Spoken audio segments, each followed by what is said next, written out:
Assalamualaikum warahmatullahi wabarakatuh. Perkenalkan, nama saya Rahmayana, NPM 20-008, Prodi Kesehatan Masyarakat. Baik, saya akan menjawab atau mengemukakan pertanyaan yang langsung saja masuk ke pertanyaan pertama, yaitu menjelaskan stepwise penanggulangan penyakit tidak menular. Stepwise adalah surveillance global untuk faktor risiko penyakit tidak menular. Hal ini dilakukan sebagai antisipasi untuk peningkatan kematian akibat penyakit tidak menular.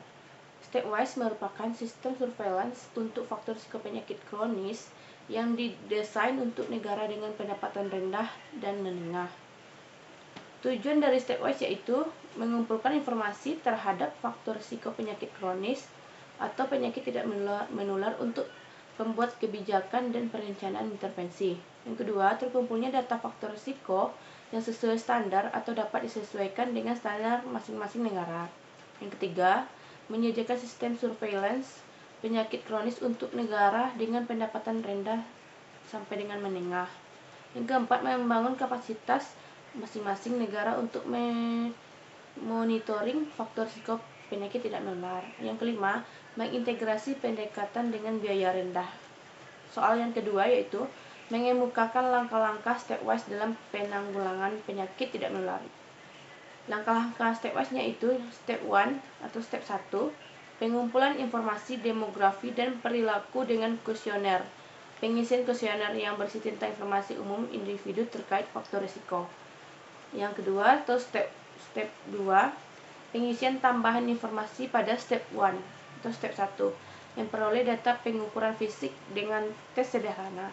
Yang ketiga atau step ketiga, pengukuran klinis atau biokimia, pengambilan sampel darah untuk pengukuran biokimia. Pertanyaan yang ketiga yaitu menjelaskan dan memberikan contoh masalah-masalah dalam penanggulangan penyakit tidak menular.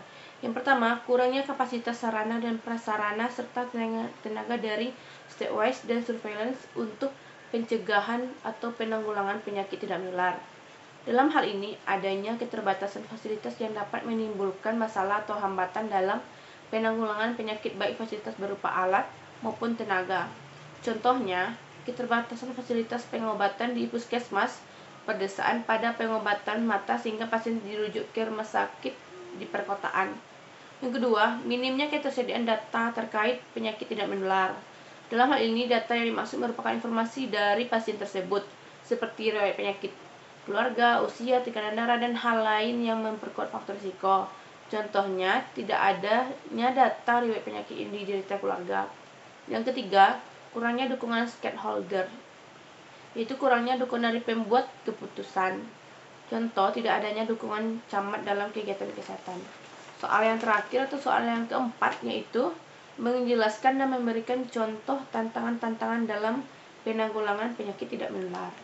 Yang pertama, mahalnya biaya operasional. Biaya operasional yang mahal dapat menjadi tantangan dalam penanggulangan penyakit. Hal ini dikarenakan rendahnya ekonomi atau pendapatan daerah hingga masyarakat.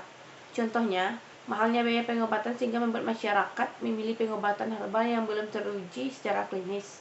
Yang kedua, kurangnya kemampuan memahami teknologi baik dari tenaga kesehatan maupun masyarakat. Contohnya, masyarakat yang tidak memahami teknologi sehingga tidak dapat mengisi kuesioner yang diberikan oleh tenaga kesehatan. Yang ketiga, yang terakhir itu tenaga dan surveillance dalam stepwise yang kurang mendapat pelatihan dalam penyakit tidak menular. Contohnya, perlu adanya briefing sebelum penyuluhan. Baiklah, itu saja dari saya. Jika ada kesalahan kata-kata, saya mohon maaf. Saya akhiri dengan Assalamualaikum warahmatullahi wabarakatuh.